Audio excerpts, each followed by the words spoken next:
Hi guys, welcome back to another GGF video review. Today we'll be checking out this new keyboard from Tesoro. It's the Lobera full color illumination mechanical gaming keyboard. For some of you guys who aren't familiar with Tesoro, they were established in 2011, so they're pretty new and they're even newer in Australia, so they haven't been here for long. If you want to find out some more info on them, you can head to their website. It's just tesorotech.com. I'll just go onto their gaming keyboards. They have quite a few gaming keyboards on the market. Recently in Australia, we've got Umart Online and M-Wave stocking all of their products. So if you want to check them out or you're after some gear, those two places have them. We'll be looking at the bottom one here, the Supreme. Alright, so as it says, it is full color illumination, so you have any type of color you want. So you want red, blue, green, whatever type of backlight you want on your keyboard, you can have that, no worries. That's pretty sweet that it's got that. It's also fully mechanical.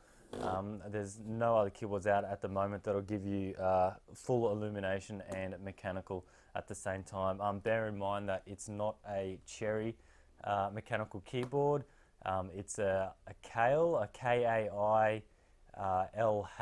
I think that's how you pronounce it. Yep, K-A-I-L-H. That is the brand of switches they use. I have been using this for a week now, and honestly, I can swear I was using a cherry blue keyboard. So this uses the blue switches that are meant to be equivalent to the cherry. I found it exactly the same. The only difference you would notice is that this is 60 grams of force, whereas the cherry blue are 50 grams of force. So that's the only difference. And as you can see, the blue switches are exactly the same, except for the little bit of writing on them. So I won't spend any more time going over that. I'll just read out some extra things on the box, just on the side here. So we've got the USB 6N or full N key rollover, so that's pretty sweet. You don't actually need a PS2. We have your 100 Hz polling rate, your 3 Swift thumb keys. I'll show you those in a bit. That's just down near your space bar. It's got a DC in jack if you require more than the standard 100 milliamps for the USB ports. So I've been running a mice off those ports and that's been running fine. It's got full color illumination, which I said. It's got a friendly UI. I'll go through the software and we can see what can be done through there. And it's got an instant record button. So for the 3 thumb buttons under the spacebar, you can set up the macros without having to use the software. You can do that straight from the keyboard. We'll just go over the back of the box now, and we'll get a little bit closer on that, and we'll have a look at some of the other features, and then we'll just start unboxing it. Alright, so I'll just cover some of the items we have on the back here. So we have your audio headphone jack. So you got microphone, headphones, 2 USB ports, they're USB 2, and you have your DC in jack, which I mentioned before. We have multimedia keys that run along the top, so from F1 to all the way to F6. We have your mute, volume down, volume up, play, pause, previous track and next track. We have your side lighting. We'll get into that a little bit later. We have your metal light design. We'll go through the aesthetics and how it looks later on. Over on the right here, we have one-touch game mode and instant record. I'll cover a little bit of that when I'm going over the software. We have anti-slip rubber feet. We have the Instant 5 profiles, so from F8 all the way to F12 we have profile 1, 2, 3, 4, 5, and you can do them on the fly by hitting the FN key down below. And we've also got the 3 thumb keys as well, which light up, and they have the instant record function as well. So that's pretty much it on the box. We'll go in now and just sort of open it up and see what you get inside. Alright, so once you open up the top cover, you just got the keyboard here itself. We'll just take that out.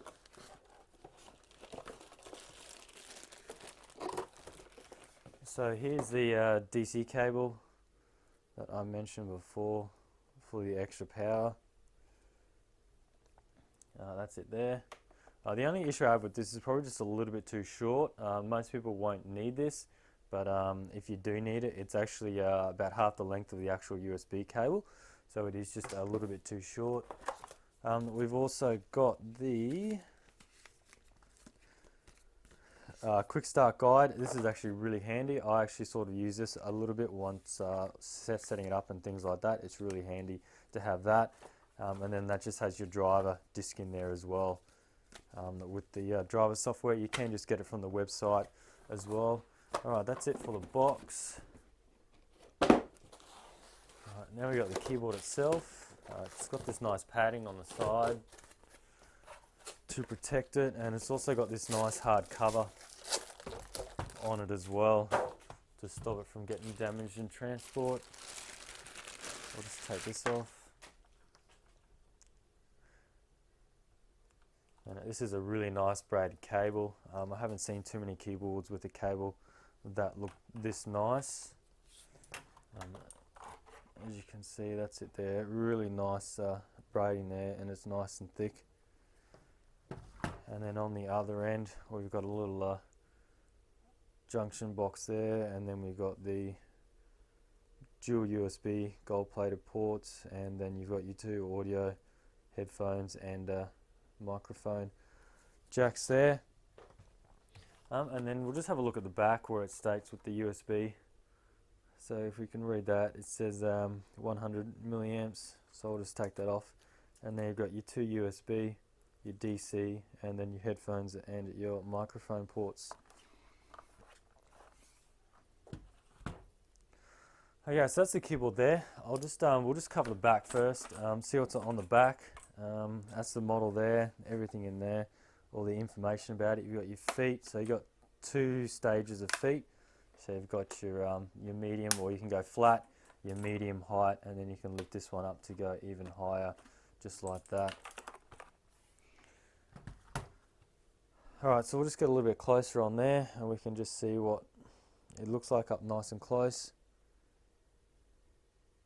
So it's pretty much a standard traditional layout. It's got no extra dedicated media controls, all standard keys, and then if you want to add your macros, you simply just assign which type of key you want. So you can set any key you want in the software. You can change spacebar, whatever key you want. The only dedicated keys are these H1, 2 and 3, which are for your thumb rest while you're using spacebar. We'll fire this up and we'll have a look and see how the backlight illumination works. Just before I go into the different illumination effects, we'll just have a look at the actual blue switches on the Tesoro keyboard. Down below I've got a cherry blue keyboard, and up the top we've got the Tesoro. So we'll just zoom in and we'll have a look at how the actual switches look. So on the Tesoro you can just see the name under the blue switch there, and then going down to the other keyboard which uses cherry.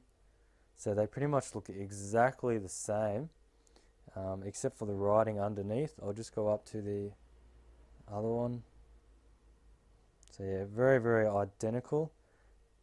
So if we just zoom out now, I'll just do some typing on them, and we can actually get the actual different sound effects to see how close they actually are. Now the Tesoro is 60 grams of force, and the cherry one down below here requires 50 grams of force.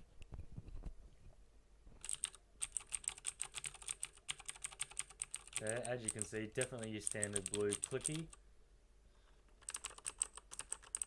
And the Tesoro is just a little bit louder, I think, because it just requires that little bit extra force. But very much exactly the same, I would say. Just that little bit of force required.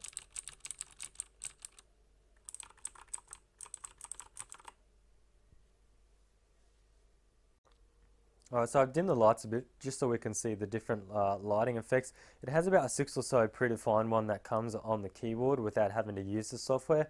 By holding down FN down the bottom here, and by hitting numpad 8 or numpad 2 for up and down, we can change the different levels. So at the moment it's completely off. We go up one, it changes it to sort of semi-brightness, not full brightness. It's not really low, but it's kind of in between. We go again, we get slightly more brightness. We go up again. We have a mode that it dims after a little while, but once it's dimming, if I say start typing, it sort of reacts it and it sort of goes bright again. So that's kind of like an idle mode until you're waiting to actually type a key, and it does sort of fade back up as well. Going up again, we have sort of selected your arrow keys, your WASD, your profile keys, your space bar, your arrow keys as another one, which looks pretty sweet. Going up again, we have a few more. We've got your tab, and now you've got your number keys along the top, and that is it. So there's about 6 or so all up, which is pretty sweet that you have those. And I'll show you some more in the software. I'll just do these now. You won't be able to see this, but when I cover the software, you'll actually see how these ones link up as well. So in the software, you can bring up the lighting control. So you can have it either off, you can have a single color, a single dimming, or a color loop. So with the color loop, it just goes through each profile color, so it fades in. So you can go from blue to red to yellow to green and so on. So I'll just show you some of the different colors I've got. So profile 1 is blue, profile 2 is a very dark red, profile 3 is probably what I'll call white, profile 4 is a bright green, and profile 5 is a yellow. It's hard to get it how it looks on the camera, but it actually looks really good from here. So that's it for the lighting. We'll just go over the little G keys over here, and we'll show what some of these things do and how you do your instant recording. Alright, so along the top here we have the G symbol, which is your game mode or profile mode. So at the moment it's in profile mode, so I can go to profile 1, profile 2, but as soon as you hit the G and it unlights that LED, you've got normal Windows mode where the Windows key works and so on. So once you go into G mode, which is a profile, and it lights up, you've actually locked out your Windows key, which you can't change or interrupt in a game. And then we've got your standard num lock, caps lock, and your scroll lock. And then we've got one more interesting button over here on the right. That's your record button. So once you're in G mode is lit up, you can then hit the record button. So once that's lit up, we'll just zoom out a little bit. Once that's lit up, you then hit either your H1, 2 or 3. It's only for these 3. This will do your live recording, and then this will start flashing once you've hit it. And bear in mind, once you hit this key, it starts recording the macro. So if you wait a minute, that's how long the macro will take to function. So it's probably best advised to start doing your actions straight away. So say I want to do Alt-Tab on H1. So what I'll do is I hit H1, this will start flashing, and then you hit the record again to finish it. So I go H1, starts flashing, Alt-Tab, and then I go stop recording. So that now will give me H1, and on my laptop, I won't actually sort of move over, but it's actually doing Alt-Tab. So that's how you can do that on the fly without needing the software. It's pretty sweet you can do that. Most people will want to do the software, but it's just a handy sort of idea to do that on the fly if you want to. And you can also do this from inside the game. Pretty much now we've covered the whole keyboard. We'll just have a look on the screen and go over the software and have a look at how you can customize every single key, and I'll show you some of the lighting effects that actually can be done in the software. So here's the software now. As you can see, this little program here, that's the software there. Once you start it up, you've got the Lobera name, and then you've got your profiles along here. So you've got PC mode, profile 1, 2, 3, 4, 5. So say I select profile 1, it actually changes colors on the keyboard through each profile, which I have set the colors for. The first thing I'll show you is where the lighting option is to change the different colors. I had troubles finding it at first. It's actually this little purple arrow on the right here. You click on that, and then it brings out your profile 1, 2, 3, 4, and 5, and then you just click on the little color icon, and then they're all the colors. So you can pretty much have any color you like for each profile, and this is where you can also select you have the color on, single color, single dimming, or your color loop, and that just controls the software.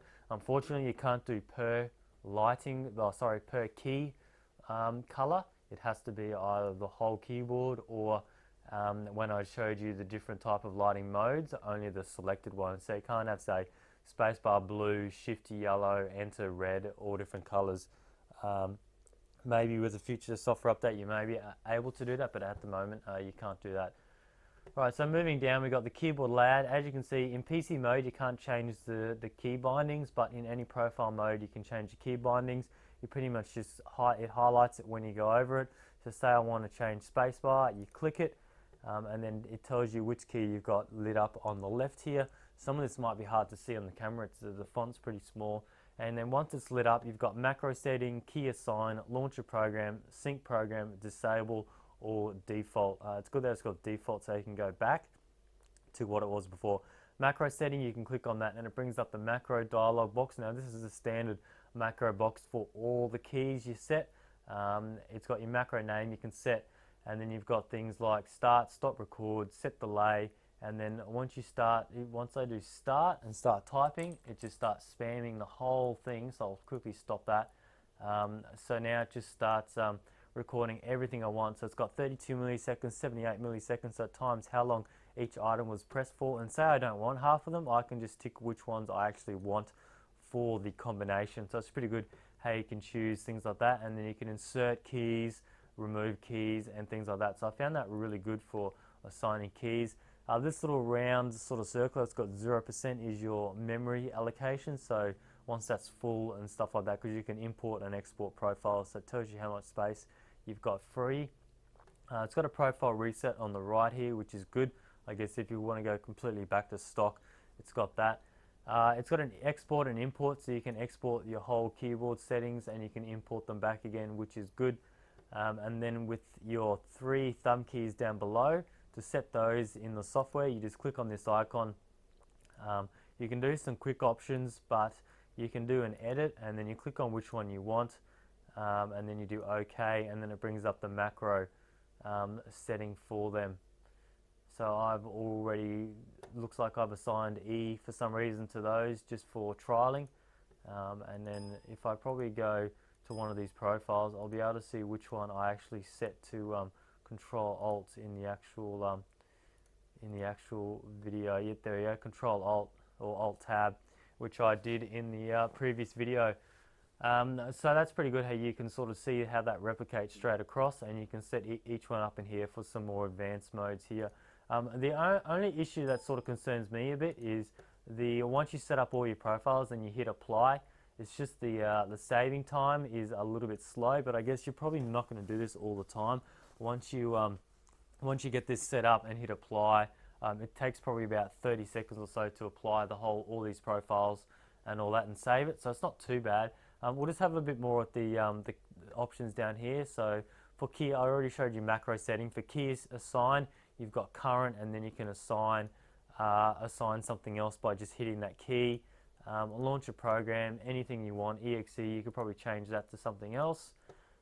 Sync program, this will launch, actually this launches, okay, so switch the profile between launching. So if you launch the below programs, it'll actually switch to the profile. That's actually pretty sweet. Disable the key and set it to default. So that's pretty much it for the software. It's not too advanced, but I do like the macro settings you've got in there. You've got quite a large amount of options you can do, more elaborate than most of the gaming keyboards you get. So definitely targeted to more of your MMO and strategy games like that. And the fact that you can assign any key you want on the whole keyboard sort of saves having to expand the keyboard for additional macro keys and things like that. So that's pretty much it for this review. I just wanted to go over the keyboard, some of the things it can do, the RGB backlighting, and just compare the switches to the cherry switches. I believe this goes for about $160 here in Australia, which is a pretty good price considering you're getting the full RGB in a mechanical keyboard.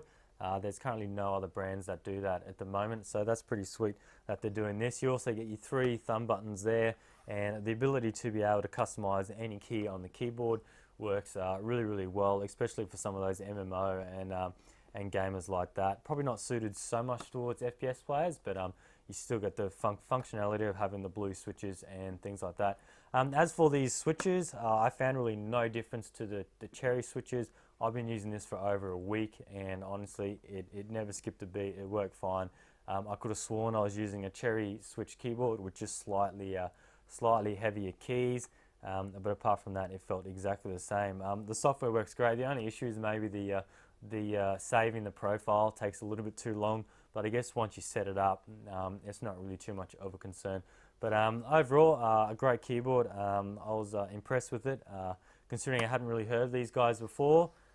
We will have this on display at the next GGF on the 15th of February. So if you're interested in this keyboard and you're in the area, come down. We'll probably have some more on display as well.